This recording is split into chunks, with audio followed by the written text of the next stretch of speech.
The first Vox record came through distorted, half swallowed by static, but my voice is still clear enough to betray the fatigue.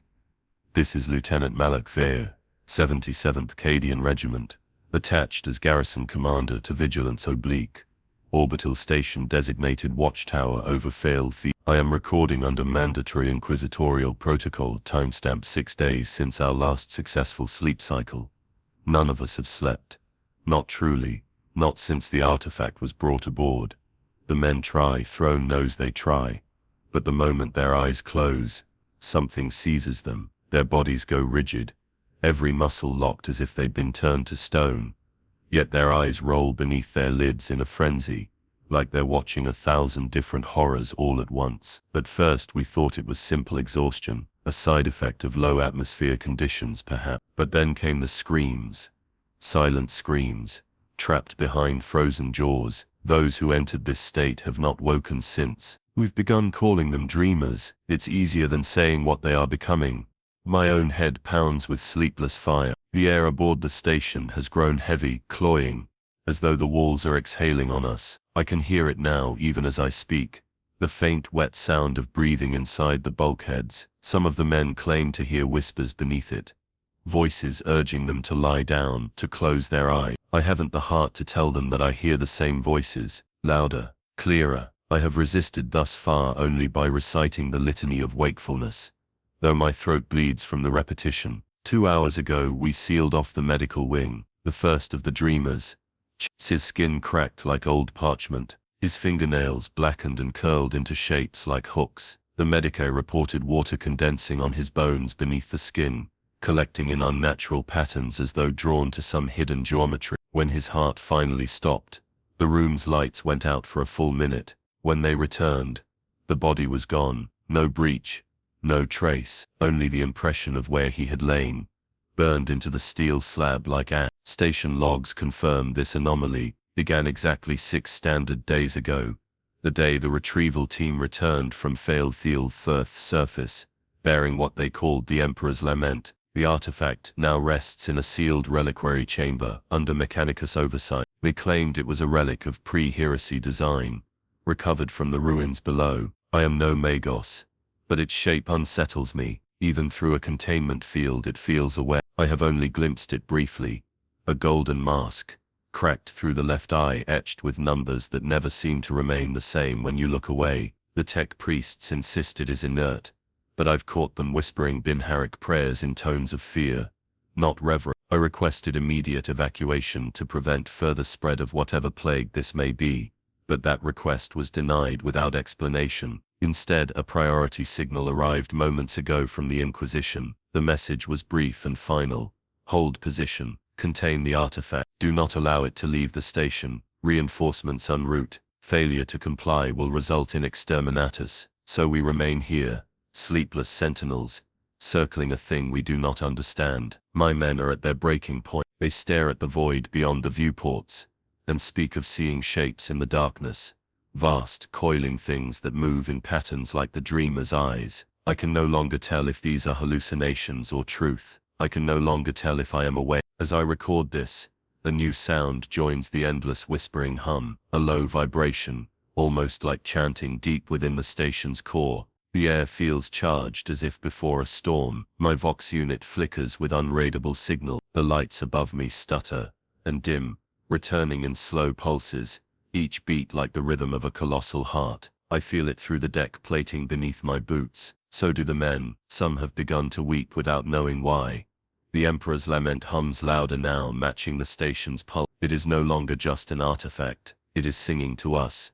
The station feels different now, as though it has been listening to my words, aware of my fear. The hum that began when the lights first faltered has not ceased, and I swear it has grown more deliberate, like a chant voiced by something vast and patient. I am compelled by duty and by the orders of the Inquisition to descend into the reliquary chamber and see the artifact with my own eyes. My squad gathers around me in silence. Their armor looks ill-fitting, their eyes ringed with shadows. We march without speaking, boots striking the deck plates in an uneven rhythm, the sound almost drowned out by the pulse of the station itself. The reliquary is sealed behind triple-locked adamantium doors, Mechanicus runes glowing faintly along its surface. A Magos named Drexiel waits for us inside, his body more machine than flesh. A dozen red-robed tech adepts stand behind him, their mechadendrites weaving through the air like restless serpents. Drexiel greets me with a clipped Binharik burst, then switches to Gothic,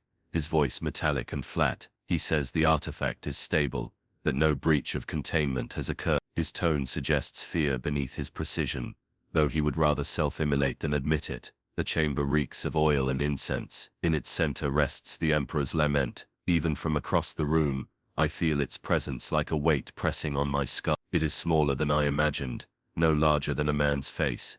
A golden mask fractured along the left side. The eye sockets are deep, shadowed, giving the impression that something waits behind them. What faint etchings cover the surface, lines that resemble numbers or perhaps prayers, though when I blink they seem rearranged, forming new patterns that dissolve before comprehension. I ask Drexiel what purpose this object once served. His answer is evasive. He speaks of resonance fields and psycho-reactive alloys, of ancient imperial craftsmanship long since lost. Finally, when pressed, he lowers his tone and admits the truth. Its structure aligns with recorded patterns of psychic emission, linked to the Emperor himself. It is by all logic a relic connected to the throne, yet it does not match any sanctioned design. It is not supposed to exist. The squad shifts uneasily as I step close. One of my men, Trooper Garrett, breathes rapidly through his teeth, whispering that the mask seems to change when he looks away. Another swears he hears it speaking, though there is no sound beyond the deep, constant hum. I silence them with a glare, but my own skin crawls. The closer I move, the more intense the sensation becomes, as though the mask is probing my thoughts. For a heartbeat, I see my reflection in its surface, but it is not truly me. The figure staring back wears my face, but older, scarred, the left eye gone, and replaced by a dull red glow. It leans forward and mouths words I cannot hear, though my bones seem to understand them. Wake the throne. I stagger back, nearly drawing my sidearm before regaining control. Drexiel notices my reaction but says nothing, his optic lenses whirring as if recording every detail. He insists on continuing the observation ritual. The tech adepts chant Binharik litanies, their voices merging into a metallic drone. As they work, I realize their cadence matches the station's hum perfectly. The air grows warmer, the walls slick with condensation. I wipe moisture from my brow, and it smells faintly of blood. Without warning, the mask vibrates. The sound is not loud but felt deep inside the skull, a reverberation that makes my teeth ache. The lights above flare to blinding brightness, then dim to a sickly amber glow. Drexiel orders his adepts to maintain containment fields, their prayers rising to a frantic pitch. I draw my weapon, unsure whether to point it at the artifact or at the shadows writhing across the chamber walls. The vibrations cease as abruptly as they began. The adepts collapse, steam rising from their robes, their flesh blistered where metal meets skin. Drexiel sways but remains standing, muttering calculations under his breath. He insists the artifact is merely communicating, though he cannot explain what message it carries. I no longer believe this is mere resonance. As we prepare to leave, Garrett grips my shoulder. His eyes are wide, pupils dilated until no white remains. He whispers that he saw someone in the reflection too, not himself but me, standing directly behind him, whispering the same phrase I heard. Wake the throne. Before I can question him, the chamber's lights stutter again, and the hum grows louder, deeper, almost triumphant. A klaxon wails throughout the station. The vox channels erupt with overlapping voices, some familiar, others unrecognizable. A single, clear command cuts through them all: do not sleep. The words are not spoken in any known tongue, yet every man present understands them instinctively. Drexiel freezes, mechadendrites curling protectively around the mask. I sense a shift, subtle but undeniable. The artifact has chosen this moment to reveal itself. As we retreat into the corridor, I glance back one final time. The mask's surface no longer reflects the chamber.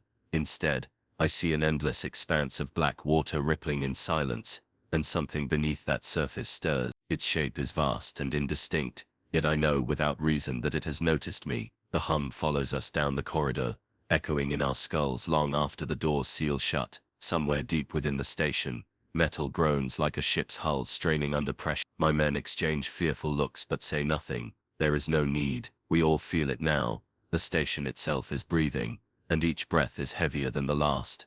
We did not make it back to the command deck before the first alarm sounded. It began as a low, intermittent pulse in the Vox network, like a heart struggling to beat, before rising into a shrill wail that reverberated through every corridor of Vigilance Oblique. My squad broke into a run, boots pounding against the deck plating, their breaths ragged and uneven. The hum we'd grown used to beneath the station's noise was louder now, threading itself through the alarm as though mocking it, turning the warning into something almost melodic. The source of the alert was the lower crew quarters, one of the more densely populated sections still operational. The hatch controls resisted our commands, opening only after Drexiel's adepts interfaced directly with the mechanism. When the bulkhead finally groaned aside, a wave of stagnant, humid air rolled over us. The chamber beyond was dark, emergency lumen strips sputtering faintly in the ceiling, casting staccato flashes across the compartment.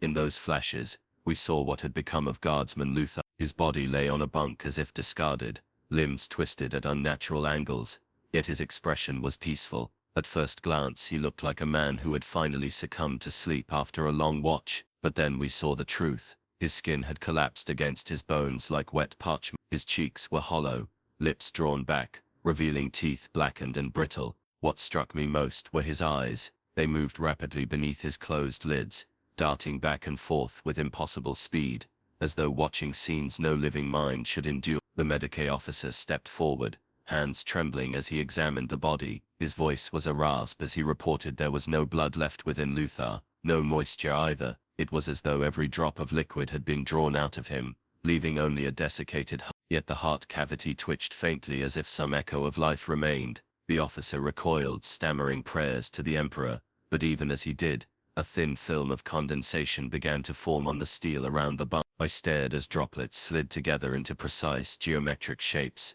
triangles nested within circles, repeating over and over until the pattern spread across the bulkhead. It was deliberate, calculated, not a random trick of water and gravity. Drexiel leaned in close, muttering binharic fragments under his breath, his mechadendrites clicking as they traced the wet symbols. When I demanded an explanation, he only shook his head, saying it resembled no known Mechanicus code. He looked afraid, though his face was more metal than flesh. Before we could process this, a scream erupted from the adjacent corridor. We rushed to respond, only to find another guardsman slamming his head repeatedly against the wall. His eyes were open but unseeing, pupils rolled back, his mouth frozen in a silent wail. 2 troopers restrained him, but he fought with strength far beyond his size. When he finally collapsed, twitching, I realized his movements mirrored those of Luther's eyes, frantic, chaotic, yet somehow purposeful, as if acting out a dream he could not escape. Drexiel's adepts scanned the corridor,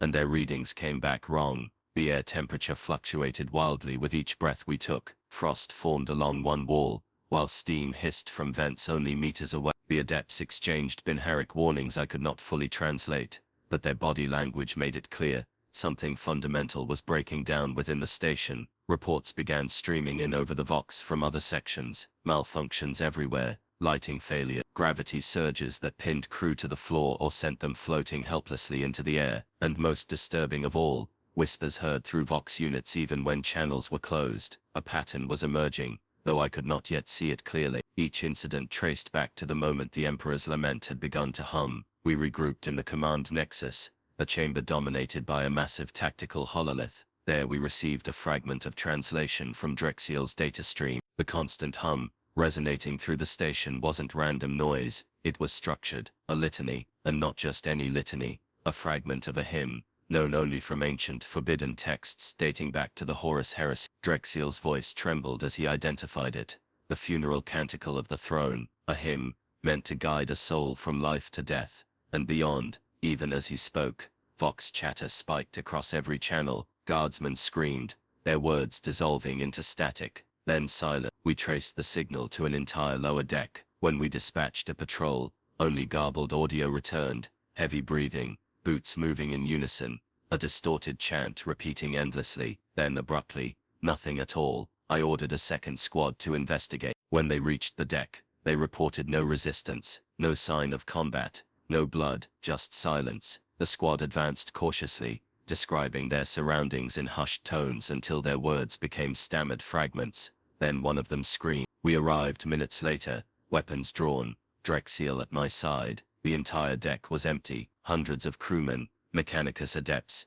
guardsmen, laborers, all gone without a trace. Their boots and clothing lay neatly folded in rows along the walls, arranged with ritual precision. There were no bodies, no blood, only the smell of burnt incense and the soft sound of dripping water. Drexiel scanned the deck, and his Auspex readings returned. Something impossible. The station's mass had not changed. It was as if the missing bodies were still here, invisible, existing somewhere just beyond sight. His mechadendrites twitched, his voice breaking as he recited binary prayers. Then I heard it, a faint noise beneath the dripping water, a whispering chant, slow and deliberate. I realized with cold certainty that it was the same voice from the Vox earlier, the same litany we had identified. One of my troopers swore he felt something brush against his leg, though nothing was visible. Another began to hyperventilate, claiming he saw figures standing in the corners of his vision. I barked orders to fall back, but as we turned to retreat, the lights flickered violently. For an instant,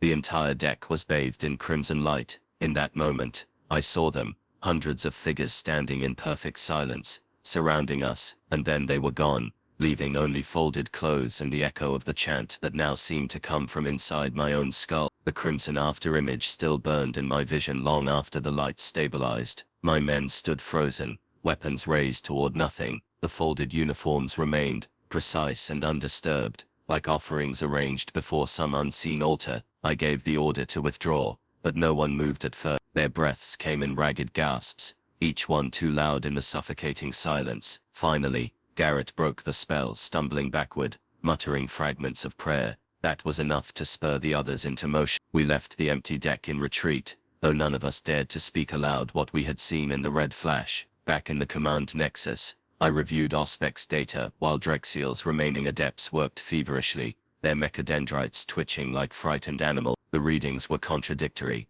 The deck we had just evacuated appeared both full and empty at the same time, as if the missing crew existed in two states simultaneously. Drexiel's voice shook as he reported that localized reality fluctuations were growing strong. He used terms like structural phase drift and dimensional overlap. I understood, only this. Vigilance Oblique was no longer entirely real. Before I could issue containment orders, another report arrived. A lone survivor had been sighted deeper in the station, below the level where the crew had vanished. The signal was weak, fading in and out, but the voice on the Vox repeated one word with desperate clarity: awake. I assembled a squad and led them personally. If there was even one man left alive down there, we had to retrieve him before this nightmare claimed him as well. We descended through service shafts, bypassing elevators rendered useless by power surges. The air grew colder with each level, our breath steaming in the dim light. The walls were coated with a thin layer of frost. Despite environmental systems showing nominal temperatures, moisture dripped steadily from overhead pipes,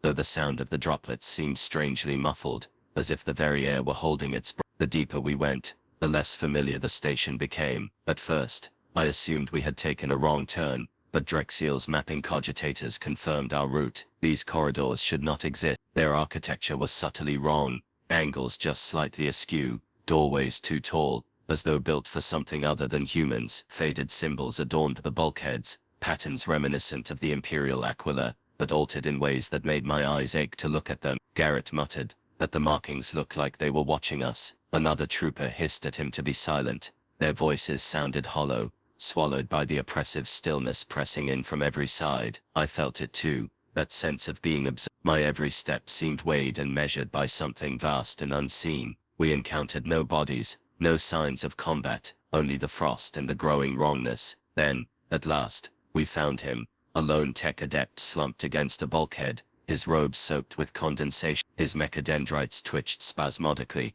some fused together by strange crystalline growths. His eyes rolled wildly, unfocused, his mouth opening and closing in rapid bursts of benheric stat. Drexiel knelt beside him, trying to calm him, but the adept only screamed louder, the sounds devolving into broken syllables of high Gothic spoken backward. Then abruptly he froze, his head jerked toward me with a motion far too sharp to be natural. In a voice not entirely his own, he spoke one phrase in perfect clarity: "The throne stirs." Before I could question him, his body convulsed violently, and then collapsed into stillness. A final hiss of steam escaped his throat like a dying machine. Drexiel examined him, confirming what I already suspected. There was nothing we could do. The moment stretched, heavy and unbroken, until a sound pierced it, a distant scream, raw and human, echoing faintly through the corridor ahead. The troopers stiffened, weapons another scream followed, then a third, each one abruptly cut short as if smothered mid-breath. We advanced cautiously, moving toward the source. The corridor ended at a massive sealed door we had never seen before. It was unlike any other structure on Vigilance Obl. The metal was ancient, pitted with age, its surface carved with intricate patterns resembling sleep cycles and planetary orbits. Strange vents along its sides exhaled a cold mist with every pulse of the station's hum. Garrett stepped forward and touched the surface, then recoiled with a cry. He swore the door felt warm as though it were alive. Drexiel scanned it with his auspex and his data feeds went wild. According to his readings, the door led not to a simple room, but to an impossibly vast space, far larger than the physical limits of the station could contain. He looked at me with something very close to fear and whispered that this chamber predated the station itself. The frost around the door thickened as we watched, creeping outward like veins of ice. The air grew so cold that our armor systems struggled to compensate. A low rhythmic noise began beneath the hum, a deep steady thump that I felt in my bones. It took me a moment to understand what I was hearing. A heartbeat. My squad staggered back instinctively, weapons raised, eyes wide with primal terror. The heartbeat grew louder, rattling loose panels and shaking the moisture from the ceiling. The entire station seemed to breathe in time with it, each pulse a living presence pressing against our senses. Then the lights failed completely. In the darkness, I heard my men whisper prayers, their voices trembling. Somewhere beyond the sealed door something stirred, and though I could not see it, I knew with absolute certainty that it was aware of us. For a few agonizing seconds, there was only the sound of our ragged breathing, and the steady, thunderous heartbeat reverberating through the cold darkness. My men clutched their weapons, muzzles sweeping blindly through the void. The darkness was complete, unnatural, not the absence of light but something thicker, almost tactile, as though it wrapped itself around us. Drexiel's mechadendrites clicked frantically as he attempted to restart his auspex feeds, muttering binheric code prayers through clenched vox grills. Then, with a sharp electrical snap, the lumen strips flickered back to life in a dim, sickly amber glow. The heartbeat continued,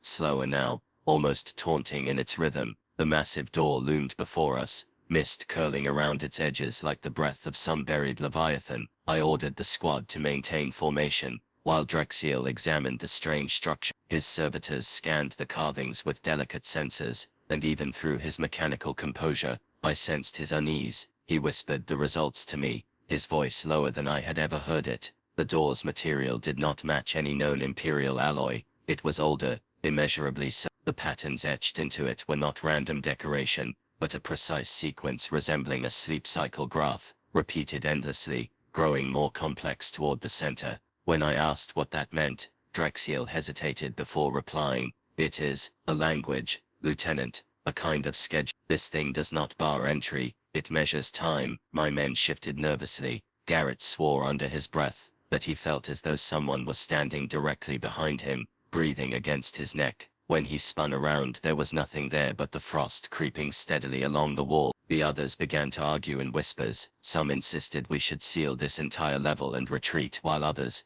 grim with resolve, demanded we press forward to end whatever nightmare was spreading through the station. Their voices grew louder, overlapping, until it was no longer clear which words belonged to them, and which were echoes feeding back from the darkness. I barked for silence, but the command seemed thin, fragile in the charged air. Even my own voice sounded wrong to my ears, as though filtered through another's throat. Drexiel focused on the auspex readouts, ignoring the rising panic. Suddenly, his mechadendrites snapped rigid, their optical nodes flashing red. He declared in a trembling monotone that what lay beyond the door was not a chamber at all but an open space of impossible dimensions. According to his calculations, the volume inside was hundreds of times greater than the total mass of the station. Garrett muttered, "That's not possible." Drexiel turned one unblinking lens toward him. "Exactly," he said. The words hung in the cold air like a death sentence. I stepped closer to the door, drawn by a compulsion I could not explain. The carvings seemed to ripple under the lumen light, shifting subtly as though reacting to my presence. I reached out, but before my fingers touched the metal,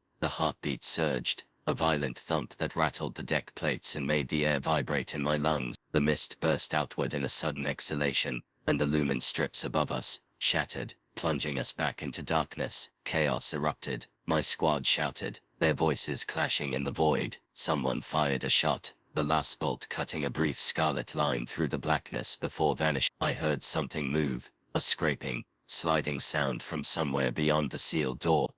It was slow, deliberate, impossibly large. Whatever was on the other side was awake now, listening. I activated my helmet's low-light visor, and the world returned in distorted green hue. The door glowed faintly, as if lit from within. The carvings pulsed in rhythm with the heartbeat, each pattern swelling and contracting like living tissue. Behind me, Draxiel's adepts began chanting in bindery, their voices rising in panicked counterpoint to the pulse. I turned sharply, ordering them to stop, but they did not obey. Their bodies convulsed as though seized by an external force, and from their vox grills came a sound I recognized all too well, the same funeral hymn Draxiel had identified before, now played backward, each note stretched into a guttural moan. Two of my troopers tried to restrain the adepts, only to scream and recoil as their hands passed straight through the tech priest's flesh. For an instant, the adepts seemed half transparent, their bodies fading like mist before solidifying again with a sickening snap that broke the squad's discipline completely. Garrett began shouting, his weapon jerking between targets he alone could see. Another trooper dropped to his knees,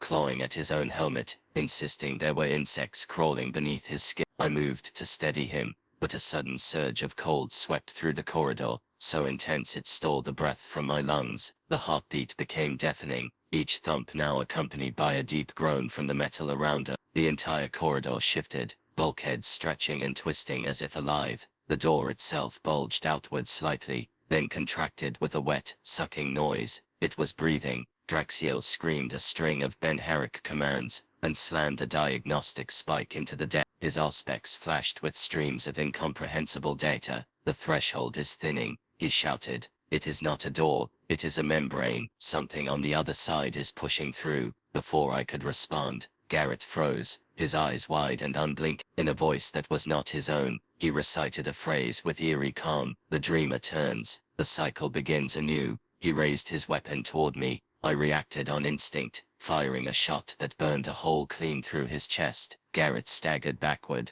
but no blood spilled. Instead, his body dissolved into a cloud of fine ash that spiraled upward, clinging to the carvings on the door. The heartbeat stopped. For a moment, silence reigned. Then, from somewhere far beyond the membrane, a new sound emerged, a whisper so vast it seemed to come from the very fabric of reality. Though I could not make out the words, I felt them in my mind, cold and certain. The door shuddered in response, the carvings aligning into a single unified symbol that seared itself into my vision. The lumen strips flared back to life in stark, blinding white. My squad shielded their eyes, stumbling backward. I stood frozen, staring at the symbol as it burned in my thought. It was not merely a mark, it was a command.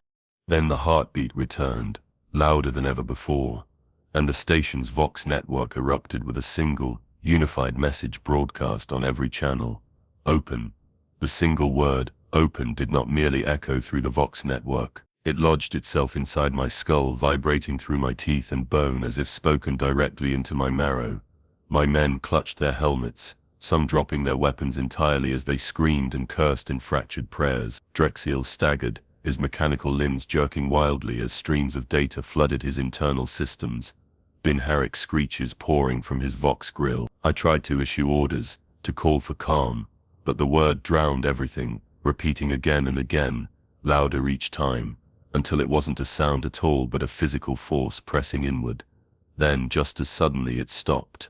The silence that followed was worse. The corridor felt hollow, like the air had been sucked away, leaving only a void where meaning should be.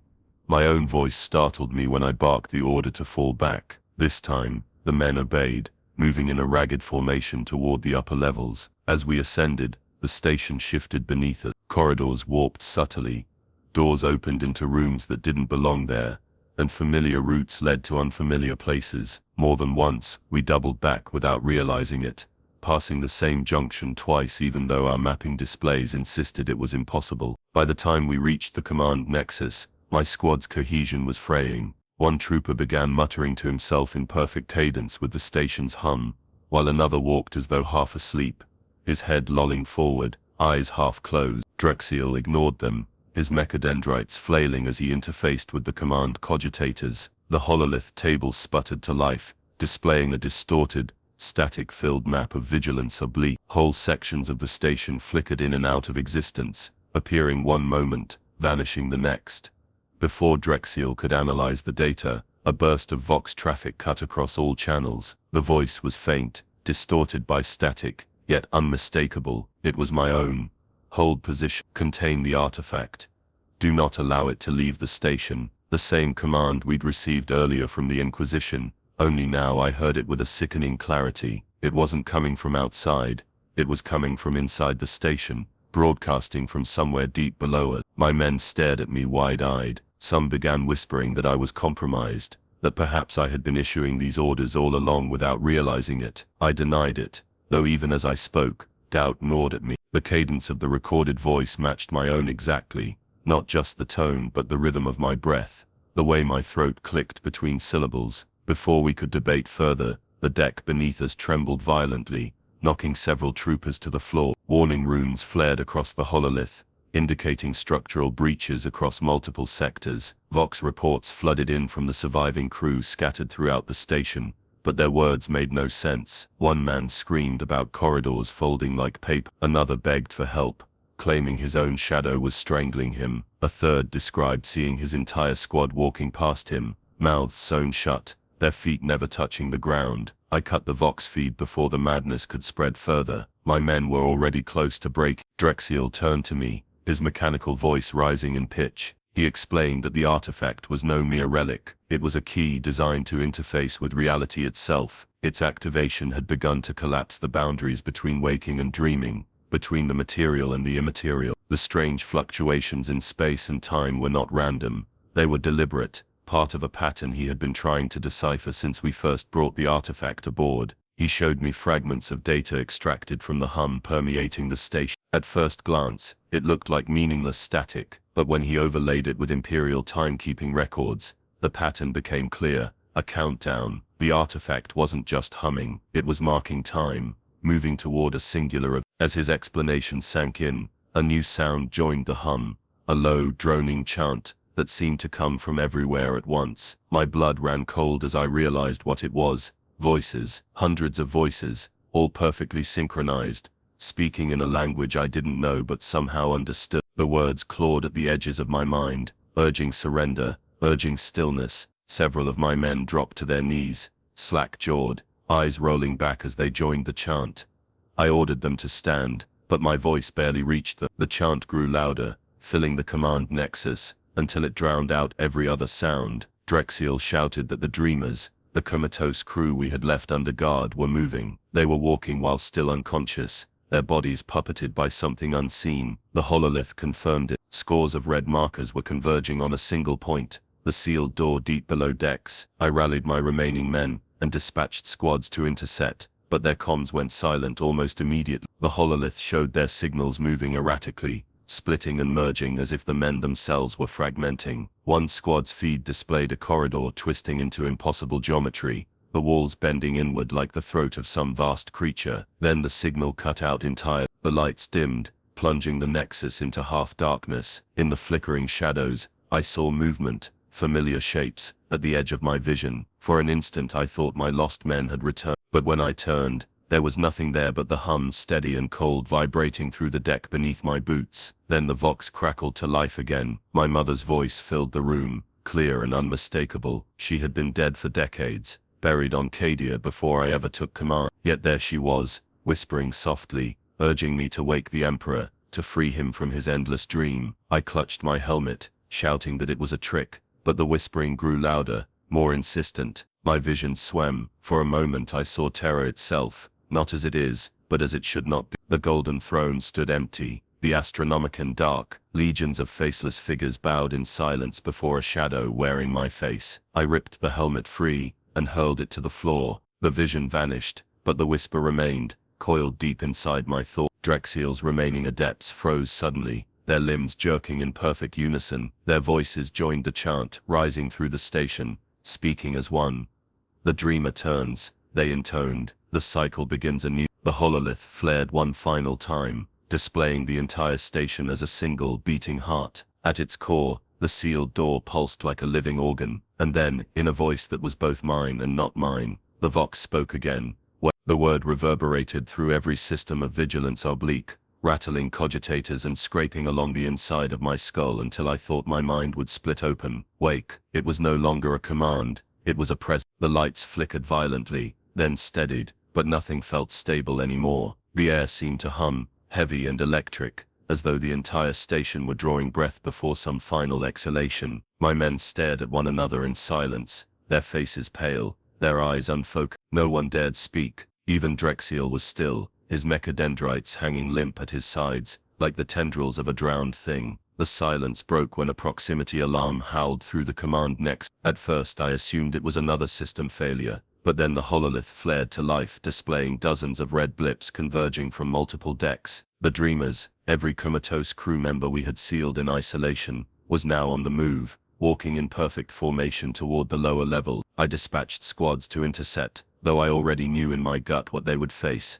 The vox relays filled with distorted screams almost immediately. Las fire cracked in the distance, echoing up through the ventilation shafts, but it was strangely muffled, as though we were hearing it through layers of water. The feed dissolved into static, then silence. No survivors reported back. Through the hololith, I watched the Dreamers continue their march, unhindered. Their movement was disturbingly precise, their heads lolling forward while their feet moved with mechanical certainty. They didn't stumble or waver, even when passing through areas that should have been sealed by bulkheads. It was as if walls and barriers no longer existed for them. Drexiel began frantically scanning the data, muttering strings of binary too fast for me to follow. Finally, he displayed his findings on the hololith. The Dreamers weren't moving randomly, their path formed a geometric pattern, a spiral converging on the sealed door we had discovered earlier. The shape wasn't arbitrary, it matched the etched markings on the Emperor's level. I ordered my remaining troops to form a defensive perimeter 2 levels above the door, hoping to slow the tide. As we moved, the environment itself turned against us. Gravity shifted without warning, hurling men into ceilings, or pinning them to the deck with bone-breaking force. Corridors bent at impossible angles, leading back to where we started no matter which route we took. One trooper became trapped halfway through a bulkhead, his torso fused with the metal, screaming until Drexiel's mercy shot silenced him. By the time we reached the designated choke point, half our number were gone. The survivors were hollow-eyed and silent, their movements sluggish, as though walking through a dream. Some didn't respond to direct orders, staring at nothing until physically shaken. I could feel it myself, the pull at the edges of consciousness, urging me to close my eyes, to let go, to join the endless march below. The first wave of Dreamers arrived minutes later. They came silently, dozens of them, their bodies swaying in unison. Their mouths hung open, releasing a low, continuous drone that resonated with the station's hum. We opened fire. Las bolts tore through them, some collapsing in heaps, but others simply dissolved into drifting ash mid-stride. Their remains swirled together on the deck, forming intricate glyphs that glowed faintly before fading away. Drexiel shouted warnings over the din of battle, his voice rising to a shriek. The glyphs weren't random, they were fragments of a larger pattern, like pieces of a puzzle scattered across the battlefield. He recorded the shifting shapes, desperate to interpret them even as more Dreamers advanced. The combat was disjointed. At times the Dreamers seemed insubstantial, our shots passing through them without effect. At other times, they were horrifyingly solid, striking with inhuman strength. One of my men was seized by 3 Dreamers who tore him apart with their bare hands, his screams blending with the drone until I could no longer tell them apart. We fought until the corridor ran slick with blood and ash, but it made no difference. For every Dreamer destroyed, 2 more emerged from the darkness. My line faltered, and I ordered a retreat to the next junction. As we fell back, the Dreamers suddenly stopped. They froze mid-step, their heads tilting upward as though listening to something only they could hear. The station fell silent, even the hum ceased. Then slowly, every Dreamer raised an arm and pointed toward the sealed door below. Drexiel's scanners wailed. Data streamed across his displays faster than his systems could process. The rearranging numbers etched into the artifact's surface had aligned for the first time since its discovery. The final sequence glowed in the air before us, projected in stark crimson light. It was a Drexiel's voice cracked as he translated it. This is not a countdown to an event. It is a schedule, a moment that must occur repeated endlessly. The date was tomorrow's timestamp. Before we could react, the deck beneath us lurched violent. Drexiel stumbled, his mechadendrites flailing. Bulkheads groaned as if the station itself were twisting in pain. I heard distant screams, not human screams, but something deeper, older, echoing up through the metal. The dreamers began to move again, this time faster, their drone rising to a deafening pitch. The formation tightened as they advanced, their pattern shifting subtly, forming a new shape. Drexiel's Auspex registered it instantly. His voice was barely audible over the noise as he spoke the translation. "It's no longer a spiral," he said. "It's a gateway." As the word left his mouth, the lights extinguished, plunging us into utter blackness, and in that blackness, I felt something vast and cold open its eye. The darkness was absolute, so complete that even the faint glow of our visors and weapon-mounted lamps vanished into it, swallowed before the light could reach the edges of the corridor. I could hear my men breathing, quick, shallow gasps edged with panic, and somewhere beneath that, the distant rising drone of the dreamers. My own pulse hammered in my ears. Too fast, too loud. The blackness wasn't merely an absence of light. It had weight, like standing at the bottom of an ocean. Then, without warning, a faint golden light flared along the deck plates. It spread outward in lines, forming a lattice beneath our feet. The light was dim, sickly, but it allowed us to see each other once more. My squad's faces were pale and waxen, their eyes unfocused as they stared down at the glowing lines beneath them. The pattern shifted slowly, rippling like water, and I realized with dawning horror that it matched the geometric formations traced by the dreamers below. We were standing inside their design now, caught like insects in an invisible web. Drexiel staggered forward, his mechanical limbs scraping against the deck. He ran a trembling hand across the glowing lattice, and hissed a string of binary curses. His voice crackled through the squad's vox as he explained what he had discovered.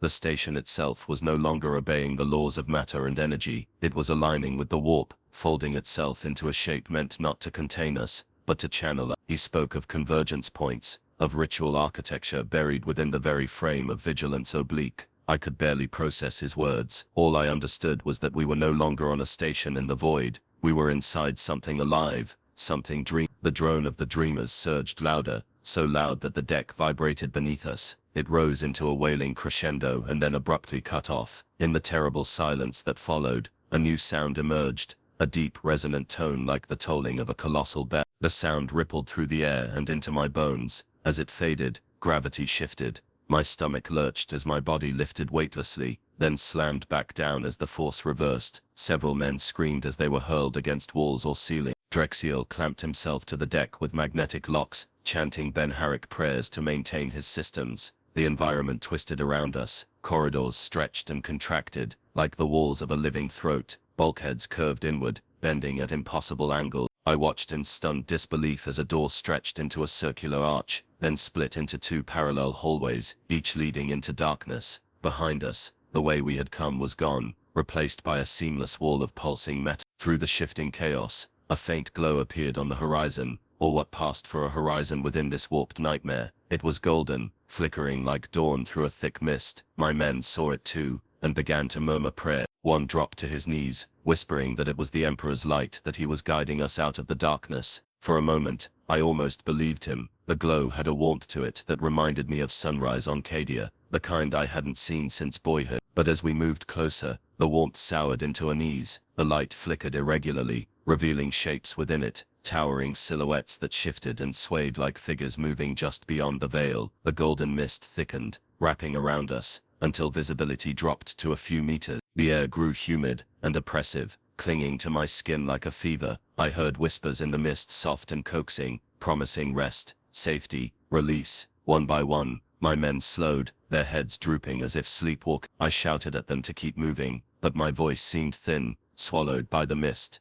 Drexiel's mechanized tone cut through the fog, harsh and cold. He warned that this was no salvation. The glow was not dawn, but the boundary between the real and the unreal collapsing entirely. The dreamers were forcing us into their world. If we succumbed, we would never wake again. Before I could rally the squad, a shape lunged from the mist, a dreamer, its eyes closed, mouth open in a silent scream. Its skin was stretched tight over bone, every vein and tendon visible beneath the surface. It moved with inhuman speed, seizing one of my troopers and dragging him into the fog. The man's screams rose for a heartbeat, then cut off abruptly. When we reached the spot, only his armor remained, neatly arranged on the deck as if he had never been inside it. Last fire erupted blindly into the mist. More shapes surged forward, some dissolving into ash when struck, others striking back with terrible strength. In the confusion, men fired on one another, mistaking allies for enemies. The air reeked of ozone and burned flesh. I bellowed for a retreat, driving the survivors toward the golden glow. It was our only direction left. As we stumbled into the heart of the mist, the glow resolved into a vision that froze me in place. The Emperor's body sat upon the golden throne, massive and still, just as I had seen in hololithic depictions my entire life. But his eyes were open. They burned with cold, terrible awareness. His mouth moved, but no sound came. Instead, I heard his voice directly within my mind, a single word, spoken with infinite weight. Wake. The vision shattered like glass. I collapsed to my knees, gasping, clutching my head. Drexiel hauled me upright, his mechanical grip bruising. He shouted that what I had seen was not the Emperor, but a warp projection, a false dawn meant to lure us deeper. The true purpose of the station was now clear. Vigilance Oblique was a bridge between the material world and something vast and ancient slumbering beyond the veil. The mist parted abruptly, revealing a gaping tear in the hull ahead, but beyond it was no void of space. Instead, there was a swirling black ocean, its surface writhing with titanic shapes turning in restless sleep. One of my remaining men began to laugh, a broken, hysterical sound. Then he leapt into the chasm without hesitation, vanishing into the dark waters below. I stood at the edge, staring down into that impossible sea, and realized with cold certainty that we were standing at the boundary of a dream so immense it could devour reality itself, and it was beginning to wake. The black ocean beneath the torn hull seethed, its vast surface rippling as if disturbed by something stirring deep below. Enormous shapes moved beneath the waves, too large and indistinct to comprehend, but their sheer presence pressed against my senses, threatening to crush my thoughts beneath their weight. The air around us vibrated with a low, resonant hum, the same rhythm we had heard in the walls for days, only now magnified 1,000-fold, no longer confined to the station's metal veins. It was the pulse of something ancient and endless, and it was growing stronger with every heartbeat. Drexiel's mechanical limbs locked to the deck, anchoring him as the shifting gravity threatened to hurl us into the abyss.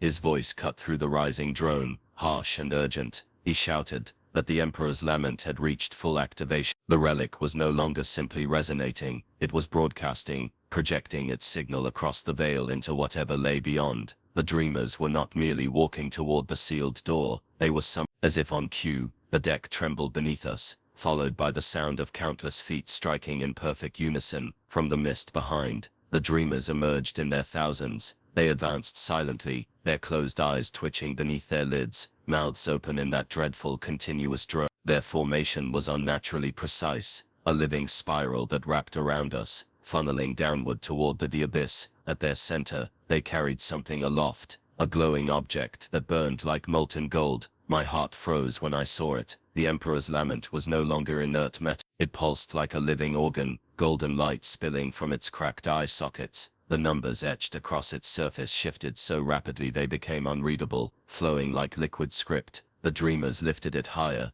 and the hum deepened, resonating through every bone in my body. The sealed door below decks answered, far beneath us, deep within the station's heart. A deafening crack echoed as the ancient structure began to move. The mist churned violently, torn apart by unseen wind. A beam of golden light shot upward through the station, striking the artifact and connecting it to the abyss below. My vision blurred, colors bleeding together, until I no longer saw a station or dreamers, or men at all. Instead, I stood in a titanic cathedral of black stone, its spires stretching into infinity. I stumbled forward, unsure if I was awake or dreaming. Colossal statues lined the hall, their features obscured by shadow, but I felt their gaze upon me. Some were still as monuments, others subtly breathing, their stone chests rising and falling. The air was thick with incense and ash, the same cloying scent that had haunted me since the first day. Drexiel's voice reached me faintly, as though from a great distance. He shouted that this was no vision but a physical projection, the warp tearing through reality and manifesting within our world. The cathedral was inside the Emperor's mind, a construct formed from the faith and dreams of countless souls. Vigilance Oblique was no longer a place, it was a thought given form. At the far end of the hall a throne loomed. It was vast beyond comprehension, forged from bone and metal, and pulsing with veins of golden light. Upon it sat a figure shrouded in darkness, its outline shifting like a reflection on water. Though I could not see its face, I knew who it was meant to be. My knees buckled as an overwhelming wave of reverence and terror crashed over me. This was the Emperor, or at least something wearing his image. The dreamers filled the cathedral, their bodies merging into the black stone, until they became part of the structure itself. Their droning voices rose higher, forming words I almost understood. It was a hymn, a call to awaken the figure on the throne. Then the throne moved. The figure's head turned slowly, the darkness peeling back to reveal a visage that was not human. Its features were fluid, constantly shifting between faces. Some I recognized, others alien and monstrous. It leaned forward,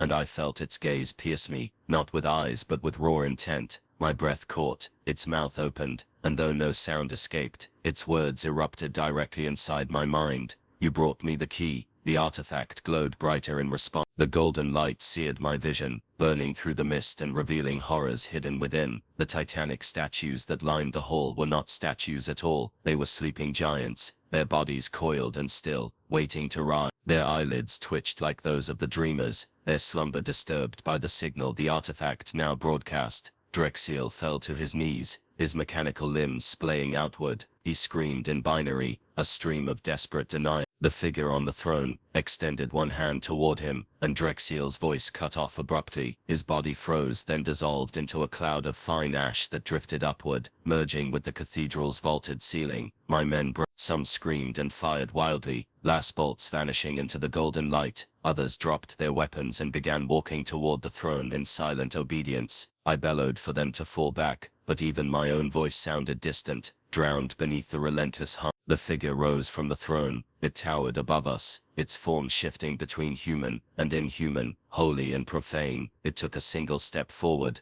and reality buckled. The cathedral shuddered, its walls expanding outward, until it felt as though we stood inside a living star. "The dreamer turns," it said, its voice now echoing aloud, shaking the very air. "The dreamer wakes." The sealed door below decks burst open with a sound like tearing flesh. A torrent of golden mist erupted upward, carrying with it the bodies of the remaining dreamers. They spiraled into the figure's outstretched hands, merging into its form. The hum reached a peak so high it became silence, the absence of all sound. I staggered backward, my vision narrowing. At that moment, I understood the terrible truth. This was not the Emperor. This was something older, something vast that had been mistaken for him by mortal minds desperate for meaning. The Emperor's lament had not been a relic of salvation. It had been a lure, a beacon designed to open the way for this ancient dream to enter reality. The figure bent low, its shifting face inches from mine. "You will witness the first dawn," it whispered. Then the cathedral dissolved around me, and I was standing once more on the broken deck of Vigilance Oblique. My men lay scattered,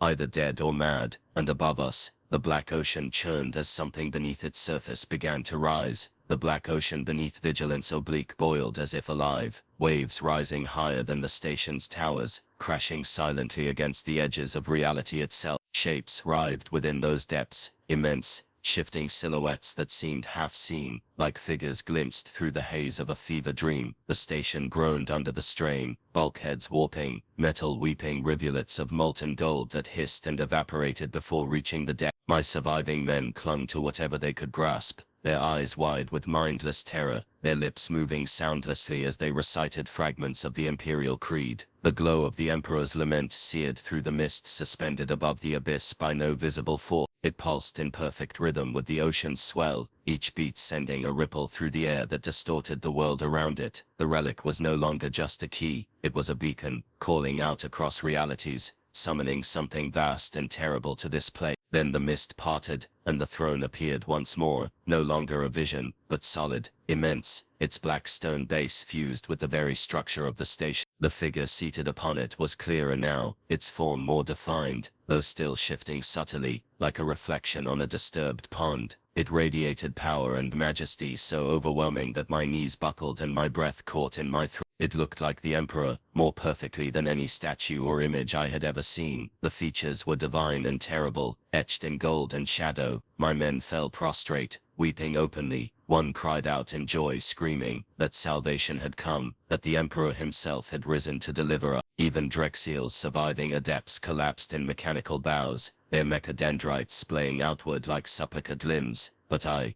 could not move. Something in the air was wrong. It wasn't just awe pressing me to the ground, it was compulsion, a pressure in my mind urging me to submit, to surrender every thought and doubt. I clenched my jaw and forced myself to stand. Though my legs trembled beneath me, the figure on the throne leaned forward, its eyes opened, twin voids of pure darkness, ringed by a faint burning gold. When it spoke, its voice was not a single tone, but countless voices layered atop one another, male and female, child and elder, human and utterly alien. It resonated through the station, through my bones, through the very fabric of reality. Faithful child, it said, and my stomach turned at the sound of those words in my emperor's voice. You have done well, you have brought the key, now open the... The dreamers, still lining the decks in endless spirals, dropped to their knees as one and bowed. Their droning chant shifted into a structured hymn, a song I recognized from my youth, a prayer of awakening, sung only during the most sacred imperial rite. Hearing it now, twisted and resonant with something profane, nearly broke me. I staggered forward, shouting over the roar of the hymn. I demanded to know what this thing was, what it truly sought. My voice cracked, but it was enough to draw the figure's gaze. You know me, it said, rising from the throne with impossible grace. Its towering form descended the steps, each footfall shaking the deck like a titanic heartbeat. You have always known me. I am the dream that binds this galaxy. I am the light that guides. Its voice softened into something almost tender. I am the emperor you have prayed to all your life.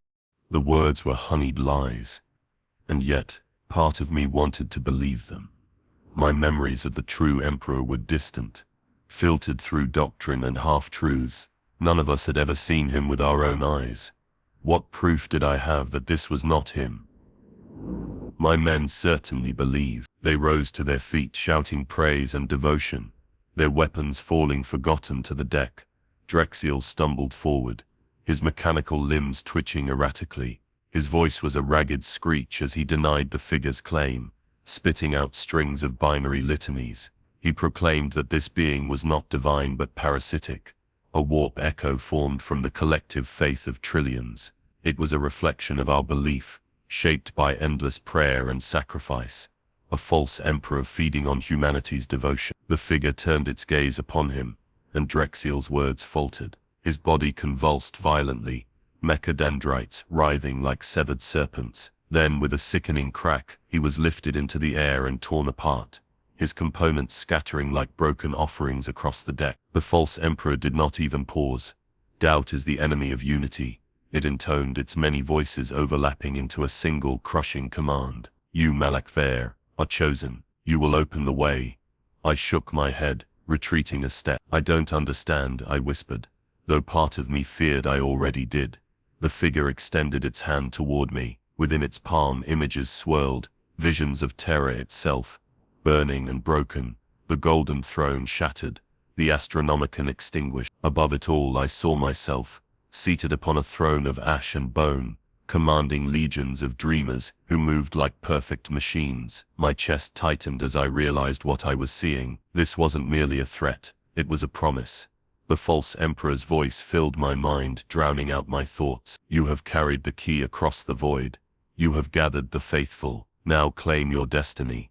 Together we will reshape the galaxy. My men turned toward me, their faces blank, eyes unfocused. They began to chant my name in perfect unison. The sound chilled me more than any scream. I stumbled back, raising my weapon, but my hands shook so violently I could barely aim. I tried to speak, to command them to stop, but no words came. The figure stepped closer, its towering shadow engulfing me. There is no choice, it said.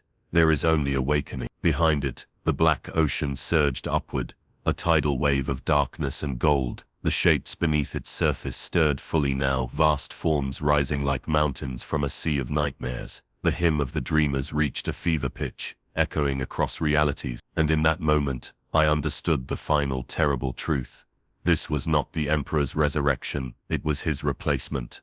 The false dawn had come, and it wore the face of humanity's god. The deck trembled as the black ocean surged higher, vast waves of dark matter rising silently toward the station's underbelly. The false emperor's towering form loomed before us, radiant and terrible, casting golden light across the ruined chamber. My men knelt, their voices raised in perfect, unnatural harmony. They praised him as savior, their words weaving seamlessly into the hymn of the dreamers below. The sound was hypnotic, overwhelming, and for a fleeting moment I felt myself swaying with them, the rhythm pulling at my thoughts like a tide drawing me out to sea. I bit down hard on the inside of my cheek, the copper taste of blood snapping me back to reality. This was no salvation. It was a trap. I saw it now, the perfection of the hymn, the unbroken unity of voices. No army of men could sing so flawlessly. This was not devotion freely given, it was control. I staggered backward, weapon raised, and shouted for my men to cease their chanting. My voice cracked, but it was enough to make a few falter. Sergeant Carlren, one of my oldest veterans, blinked rapidly and shook his head as if waking from a dream. His lascan wavered uncertainly between me and the false emperor. "Lieutenant," he rasped, his voice hoarse. He's here. The throne is fulfilled. Why are you resisting?" "Because that thing isn't him," I snapped. "Look at it, Carlren.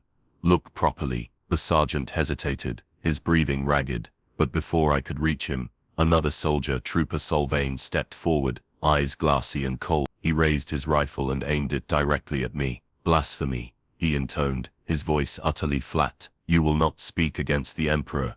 Carlren swung his weapon toward Solvane, his hands trembling. "Stand down, trooper. That's an order." For a heartbeat, the two men stared at each other, weapons poised. Then Solvane fired. The shot struck Carlren in the chest, dropping him instantly. The chamber erupted into chaos. Some of my soldiers screamed in rage and opened fire on the zealots kneeling in worship. Others threw themselves to the ground, shielding their heads and chanting louder, desperate to drown out the violence with praise. The hymn fractured into discordant notes, a horrifying sound that seemed to wound the air itself. The false emperor raised a single hand, and the fighting froze mid-motion. Weapons hung suspended in the air, last bolts frozen in flight. My men were locked in place, their bodies straining against invisible bonds. I alone remained free, though my limbs felt like lead, every step an act of will. "Division is death," the false emperor said, its voices merging into a single overwhelming tone. "Unity is life. The dream must be whole."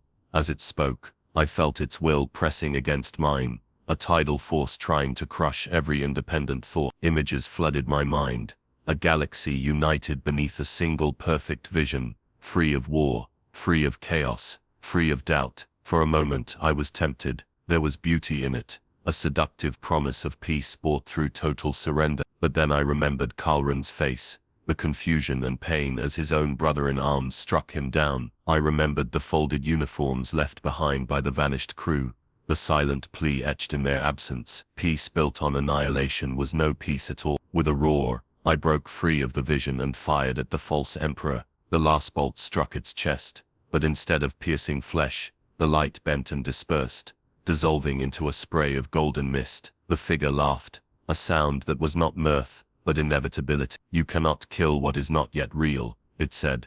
The moment shattered, weapons clattered to the deck as my men regained control of their bodies. Chaos erupted once more. Some soldiers fell to their knees, weeping, begging forgiveness. Others turned their weapons on the zealots, rage twisting their faces. I grabbed Carlren's fallen rifle and shouted for order, but no one listened. The schism had taken root. Drexel's surviving adepts, driven mad by binary hymns, began chanting louder than ever, their mechadendrites lashing out like whips. One lashed around Solvane's neck, and snapped it with a sickening crack, even as Solvane fired blindly into the crowd. Blood misted the air, mingling with the golden fog pouring from the cracks in the deck. I rallied a small group of loyalists, those whose eyes still held a glimmer of reason. We fought our way toward the command nexus, each step a battle. The corridors twisted and shifted, reshaping themselves in response to the false emperor's will. Doorways vanished, walls appeared where none had been, and the very deck seemed to writhe beneath our boots. Over the Vox, fragments of conflicting orders screamed through the static. Some channels carried my own voice, urging surrender to the throne. Others delivered commands to fire upon anyone who resisted. The distortion was deliberate, a weapon aimed at our minds as much as our bodies. By the time we reached the nexus, half my loyalists were dead. Their bodies lay strewn across the corridor, faces twisted in confusion even in death. The survivors looked to me with hollow eyes waiting for guidance. I had none to give. Inside the nexus, Drexel's cogitators pulsed with crimson warning. The hololith displayed the entire station, But it was no longer a map of corridors and decks, it was a single vast shape, a spiral folding inward upon itself, converging on the sealed door far below. The dreamer's path was complete. Kalrin, blood seeping from his wound, coughed and pointed weakly at the display. It's alive, he whispered. He was right. The station was no longer a construct of metal and stone. It was a living entity, a bridge between our world and the false emperor's dream. Every deck, every bulkhead, every man aboard was part of its body now. The vox crackled, and the false emperor's voice filled the chamber. The dreamer turns, it said, calm and certain. The dreamer waked. Below us the black ocean rose higher, spilling upward through the shattered decks, carrying with it the bodies of those who had fallen. They floated silently, their limbs moving in perfect unison, joining the vast choir that now filled the station. I knew then that we had passed the point of no return. The schism was no longer merely among the living, it had spread to reality itself, and the false emperor was winning. The hololith flared blinding white, and for a heartbeat I thought the station had ruptured entirely. When my vision cleared, the display no longer showed decks or personnel markers. It showed a vast pulsing shape, its outline shifting with each breath, like a living creature. The sealed door at the station's heart glowed like a star at its core, and I understood with sickening clarity. The door was no longer a barrier, it was an organ, a throat through which something immense and ancient would emerge. The false emperor's words echoed across every vox channel, a slow and measured chant that set my teeth on edge. All around us the station responded. The bulkheads vibrated as if resonating with his voice. Metal plates rippled like water, reshaping themselves into symbols I recognized from the artifact's surface. The very walls became part of the ritual, each movement deliberate, each change a verse in an unfolding song. The dreamers marched through the corridors in perfect formation, their bodies merging into spirals that rotated like the cogs of a vast machine. From above it would have looked like an intricate diagram drawn in flesh. Kalrin clutched my shoulder, his breathing ragged. It's a rite, he gasped. They're building something. They're becoming something. Drexel had tried to explain this earlier, before his mind shattered. I remembered fragments of his final words, half binary, half prayer. The Emperor's Lament wasn't just a key, it was a ritual device designed to bridge dream and reality, to collapse the separation between worlds. It required a pattern, a precise sequence of motion and sound, a living diagram, powered by faith and flesh, and we had brought it everything it needed, bodies, belief, and blood. As the ritual progressed, the black ocean surged higher, spilling through the ruptured decks. Where it touched the station's metal, it didn't corrode or destroy. It replaced. Steel became bone, circuits became veins pulsing with golden. The station was being rewritten into a shape that could contain the false emperor's awakening. My men stared in silent horror. As the transformation spread, a few fell to their knees, overwhelmed, while others raised their weapons and fired wildly into the advancing dreamers. The shots did nothing. The dreamers didn't even flinch. Their bodies absorbed the impacts like water swallowing stones, and still they marched, their hymn rising ever higher. Through the chaos the false emperor descended from his throne. He did not walk so much as glide, his feet never quite touching the deck. His presence bent the space around him, making straight lines appear curved, making distance meaningless. He passed among the dreamers like a shepherd among his flock, and everywhere his gaze fell, men dropped their weapons and joined the march, their minds erased by perfect devotion. I shouted for my loyalists to hold their ground. Kalrin rallied beside me, his voice hoarse but fierce. Together, we forced a handful of soldiers back into formation, our last fire cutting a path through the mist. For a moment it felt like we could still fight, still resist. Then the false emperor raised his hand, the golden light intensified, and the hymn shifted into a single sustained note. My men froze mid-stride, their bodies locked in unnatural poses. The dreamers turned as one and began to kneel, their arms outstretched toward the central chamber. The station itself groaned, a sound like a dying titan. The walls bent inward, forming a vast circular arena around the sealed door. The decks retracted, collapsing into spiraling terraces lined with kneeling figures. Above, the black ocean roiled, its surface splitting open to reveal a vast shape stirring beneath. I felt it then, not just in my ears or my skin, but deep within my mind, a presence older than stars pressing against the veil of reality. The false emperor's true form waited in that abyss, immense and sleeping. This avatar before us was only a fragment, a reflection cast into the material realm. The ritual wasn't summoning him, it was waking him. Kalran screamed as one of the terraces collapsed, hurling a dozen soldiers into the black waters below. They didn't sink, they floated upright, their limbs twitching in unison, their eyes snapping open as they joined the hymn. The Emperor's Lament descended slowly, hovering above the sealed door. Its surface was no longer fractured, the cracks had sealed,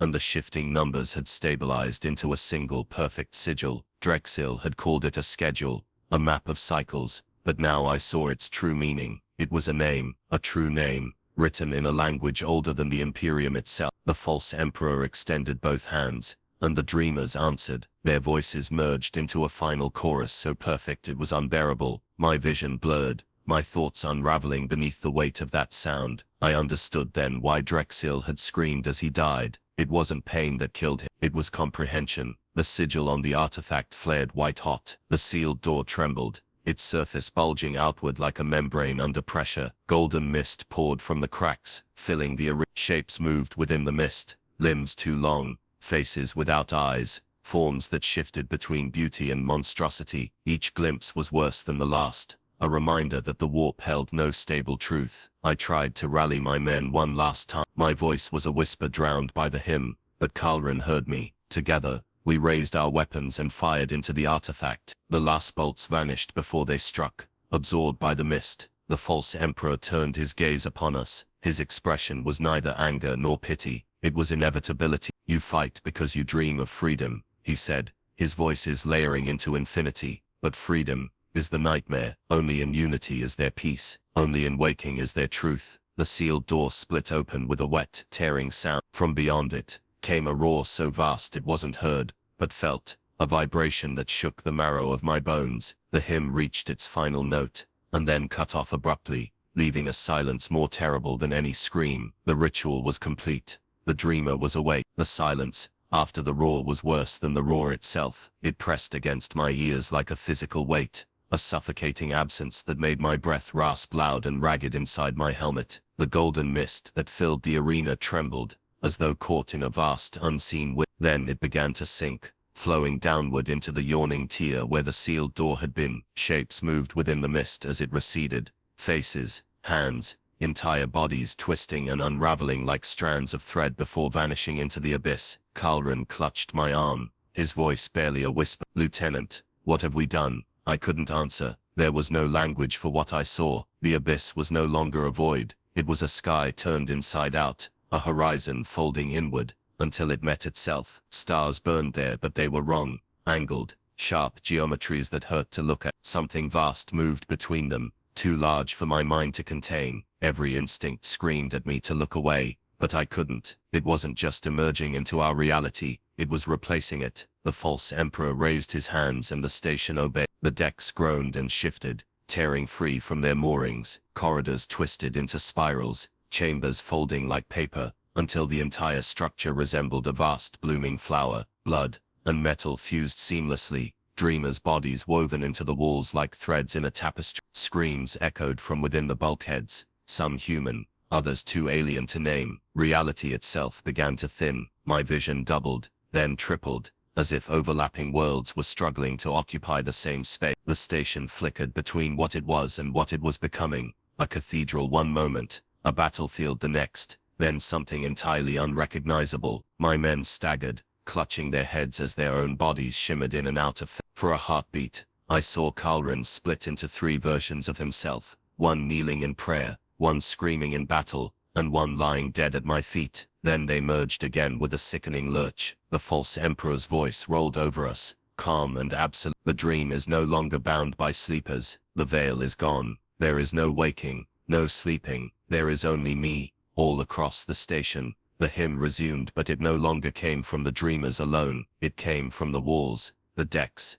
the very air. Every breath I took carried a fragment of the chant, worming its way into my mind. My loyalists screamed as they fell to their knees, clawing at their ears, but there was no escape from the sound. Some began to dissolve into streams of golden mist, their bodies breaking apart into particles of faith and memory. Kalran grabbed my shoulder, his grip fierce, his face was pale, his eyes wide with terror and clarity. We can't fight this, he said, his voice shaking. "We have to end it. Collapse the station. Destroy the bridge before it fully opens." Even as he spoke, the abyss expanded, its edges creeping outward. Sections of the station simply vanished, replaced by impossible landscapes. A desert of teeth beneath a black sun, a city of towers that screamed, a battlefield frozen mid-slaughter with its combatants locked in place like statues. These images flickered in and out, each lasting only a moment before being replaced by another. I realized with a cold jolt that this was not hallucination. These were fragments of other realities bleeding through as the false emperor's dream consumed ours. The station wasn't just transforming, it was becoming the center of a new universe. The black ocean surged upward, carrying with it the colossal shapes I had glimpsed before. They rose like mountains, their forms shifting and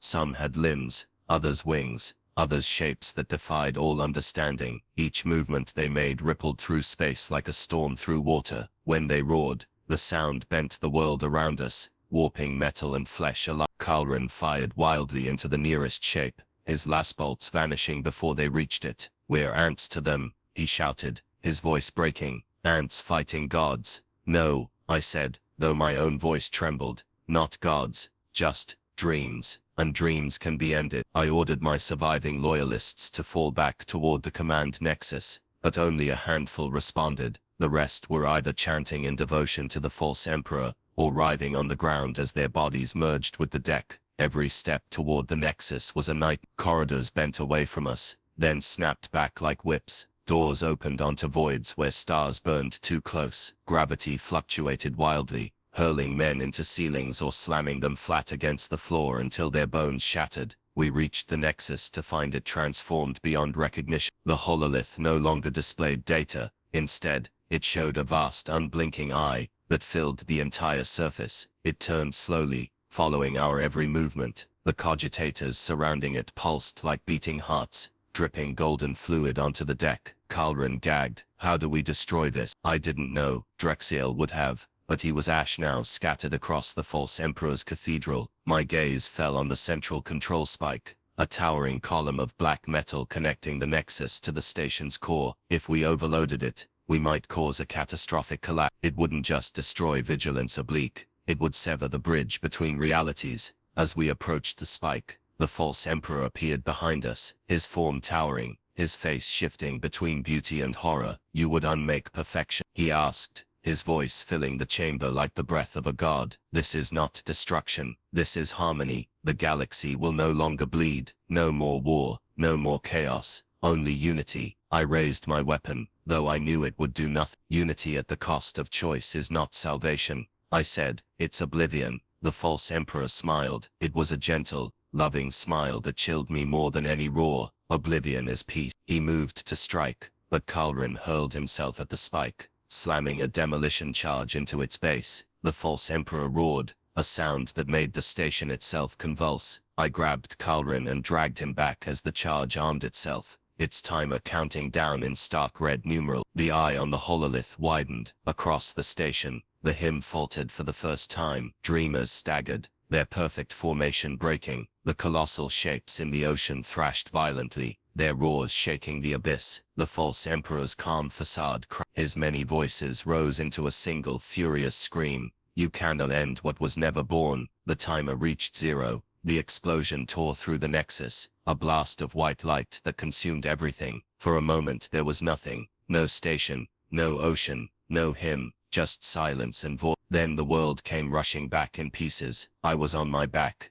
ears ringing, vision blurred. The station was collapsing around me, entire sections breaking away and tumbling into the abyss. But the abyss itself was shrinking, folding inward like a wound closed. The false emperor's towering form flickered, then splintered into shards of golden mist. I crawled to my feet, dragging Kalrin's limp body behind me. There was still time to escape, maybe, but as I staggered toward the last intact corridor, I felt reality itself tearing apart beneath my boot. The collapse had begun, and there was no turning back. The corridor twisted violently beneath my feet, buckling like a living thing, as I dragged Kalrin's limp form behind me. The collapse was no longer a distant event, it was happening in real time. Every bulkhead, every deck plate shuddering as Vigilance Oblique unmade itself. Chunks of the station tore free, and vanished into the abyss below, only for fragments of alien landscapes to flicker into their place before dissolving again. The smell of burning metal and charred flesh mingled with the sweet, cloying scent of golden mist. Each breath was agony, each step a fight against the station's final death throes. Kalran stirred weakly, his eyes fluttering open. Blood trickled from his mouth as he tried to speak. I leaned close, barely able to hear his rasp over the distant screams and the groaning of ruptured steel. Lieutenant, his grip tightened on my arm with surprising strength. The dreamer, it's not dead, it's looking for another host. His gaze flicked toward me, fear and certainty mingling in his expression. Don't let it find you. Before I could answer, the deck beneath us tilted sharply, sending us sliding toward a gaping rent in the hull. Through it, I saw the black ocean collapsing inward, its vast surface boiling as the colossal shapes beneath it thrashed in desperation. They were vanishing piece by piece, pulled back into whatever nightmare realm had spawned them. Their roars blended into a single, mournful wail that reverberated through my bones. It wasn't victory, it was rage. I managed to catch a railing at the last moment, hauling Kalran to safety. My remaining loyalists were gone, swallowed by the station, or turned into golden mist during the ritual. We were alone now, surrounded by echoes of what had once been men. Whispers rose from the mist, fragments of old conversations, broken prayers, even laughter. They swirled around me like vultures, trying to lure me into surrender. At the far end of the corridor, I saw movement. A single figure stood amidst the chaos, swaying unsteadily. It was one of my men, or so I thought at first. As I drew closer, my stomach clenched. It was no ordinary survivor. His body was gaunt and stretched, his skin pale and glistening with golden veins that pulsed beneath the surface. His eyes were closed, his lips moving soundlessly. The dreamers were gone, but here stood their final echo, the last dream. The false emperor had been shattered, but not destroyed. I felt it instantly. The same crushing presence pressing against my thoughts, now concentrated within this lone figure. The dreamer swayed as if caught between two worlds, fragments of reality bending around him like heat haze. Every step I took closer, the corridor flickered through impossible forms. A chapel, a battlefield, a nursery filled with whispering shadows. Kalran groaned behind me, forcing himself upright. "Kill it," he gasped. Before it spreads again." I raised my weapon, but my hands shook. A voice slithered into my mind, soft and intimate, spoken in my own tone. "Why kill me, Malak? You've already seen what I offer. The war ends here. No more blood, no more chaos, only harmony." I froze. It was the same promise the false emperor had whispered before, but now it sounded personal, like a memory I couldn't quite place.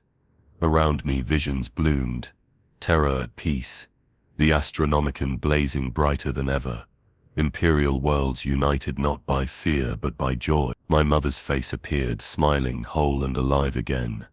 Kalran shouted my name, snapping me out of it. I staggered back, gasping as the visions dissolved into ash. The dreamer opened its eyes, revealing twin pools of molten gold. The station lurched violently as the abyss roared beneath us. I fired. The first shot struck its chest, burning a hole through the pale flesh. It didn't flinch. The wound closed instantly, golden veins knitting together. The dreamer tilted its head, almost pitying me. "You cannot kill what is part of you," it whispered. And then it moved. In a blur of impossible speed, it was upon me. Its hands closed around my throat, and the world dissolved into fragments. I was everywhere at once.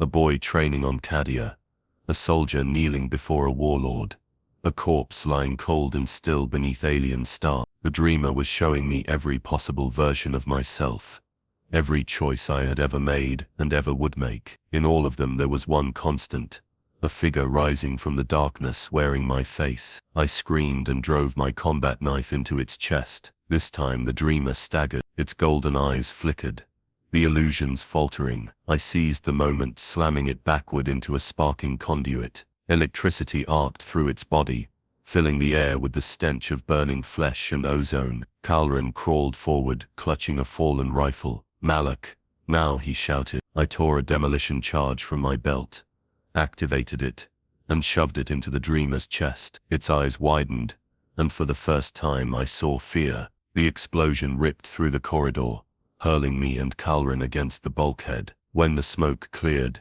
the dreamer was gone. Only a smear of golden ash remained, drifting upward like fading embers. The station shuddered violently. Without the dreamer to anchor it, reality itself began to collapse faster. Decks crumpled inward, corridors twisting into impossible knots before dissolving entirely. The abyss shrank rapidly, its boiling surface folding in on itself like a closing eye. Kalrin sagged against the wall, barely conscious. "It's over," he murmured, his voice almost a sigh. I wanted to believe him, but as I stared at the swirling ash where the dreamer had stood, I heard a faint whisper, not through my ears, but deep inside my skull. "Not over.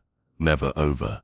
A dreamer always remains." The whisper faded, leaving only silence. I hoisted Kalrin over my shoulder and staggered toward the last remaining escape pod. Behind us, Vigilance Oblique groaned and split apart, vanishing piece by piece into nothingness. As the pod sealed and launched into the void, I caught one final glimpse of the collapsing station. For an instant, the golden mist formed a shape, a face, vast and unknowable before it dissolved completely. Kalrin slept beside me, his breathing shallow but steady. I stared into the cold darkness of space, and realized the most terrible truth of all. The last dreamer wasn't gone, it had simply moved on. The escape pod spun silently through the void, its engines straining as it put distance between us and the ruins of Vigilance Oblique. Through the viewport, I watched the station disintegrate piece by piece, vast fragments of twisted metal and shattered decks vanishing into nothingness. For a moment, I dared to hope it had truly ended. The black ocean was gone, its surface folded in upon itself like a wound sealing shut, and the colossal shapes that had once writhed beneath its waves were nowhere to be seen. Kalrin lay slumped beside me, his breathing shallow but steady. I checked his vitals for the third time, reassured by the slow rhythm of his pulse. His face was pale, streaked with grime and dried blood, but he was alive. For that, I was grateful. We had lost everything else. Every soldier under my command, every tech priest, every dreamer, gone, their bodies either dissolved into golden ash, or consumed by the collapsing station. Only Kalrin and I remained to bear witness. As the pod drifted, the Vox crackled weakly. A distant signal pushed through the static, carrying a single phrase repeated over and over. "Containment incomplete. Threat level unclassified. Maintain quarantine." The voice was mechanical, distorted, but I recognized its cadence. Drexiel's Binharic tone, even though Drexiel himself had been obliterated hours ago. I cut the feed, my hands trembling. The last thing I needed was another ghost speaking from the void. But deep down, I knew the truth. There were no ghosts, only echoes, and the station had been built to amplify them. The artifact's influence might have been severed, but its resonance still lingered. The Emperor's Lament. Even now, the name curdled my... I thought of the first time I saw it, lying inert within its containment field, a golden mask cracked down one side, numbers etched across its surface that never stayed the same when you looked away. It had seemed lifeless then, a relic of some forgotten age, but I understood now that it had been awake all along, watching, waiting.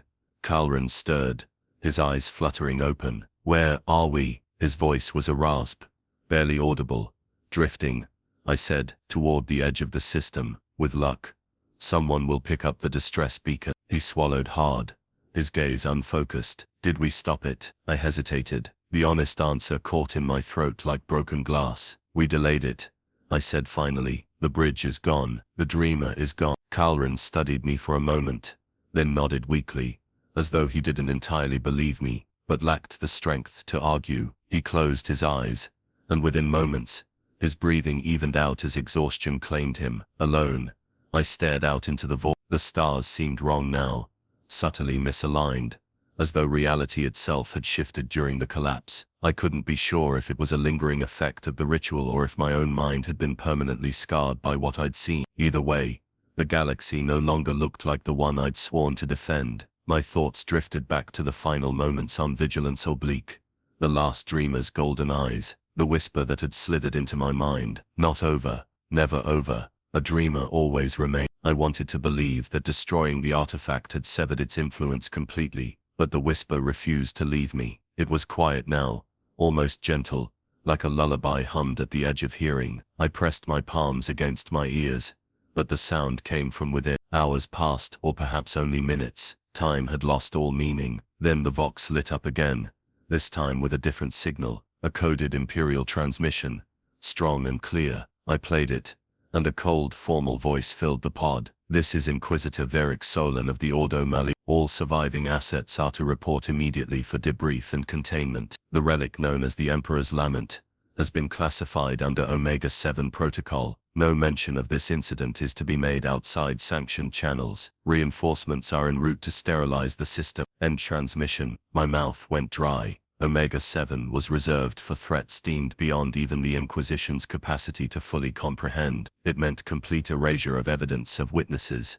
of entire worlds if necessary. Calran stirred again, mumbling in his sleep. His hand twitched, curling into a fist before relaxing. I watched him uneasily, remembering the way the dreamers had moved, their bodies puppeted by a will not their own. For a heartbeat, I thought I saw golden veins flicker beneath his skin. I told myself it was just my imagination. The pod's console beeped, indicating proximity to an Imperial cruiser. Relief flooded through me, but it was hollow, fragile. As I adjusted our trajectory, my gaze fell to the deck beneath my boots. A thin line of condensation had formed there, coalescing into droplets. At first, I thought it was from the pod's failing life support systems. Then the droplets began to move, sliding together to form a single perfect circle. I froze. The pattern was unmistakable. I had seen it etched into the artifact, traced in ash by the dreamers, drawn in blood on the station's walls. It was the same spiral that had heralded the ritual's beginning. Calran whimpered in his sleep, his lips moving soundlessly. I leaned closer and felt my heart turn to ice. He was mouthing a single word, over and over, though no sound emerged. Wake, the whisper in my mind surged. No longer gentle, it roared like the black ocean, drowning out my thoughts. I stumbled backward, colliding with the pod's bulkhead. The console lights flickered, casting the chamber into stuttering shadows. I stared down at Calran, my weapon trembling in my hands. If he was infected, if the dreamer had truly moved on, then this nightmare was not over. It had only changed shape. Outside the viewport, the Imperial cruiser loomed closer, its guns bristling, its banners fluttering proudly in the void. Salvation was within reach, but I no longer knew if we were bringing hope or doom to those who would take us. As the pod locked onto the cruiser's docking clamps, Calran's eyes snapped open. They glowed with molten gold.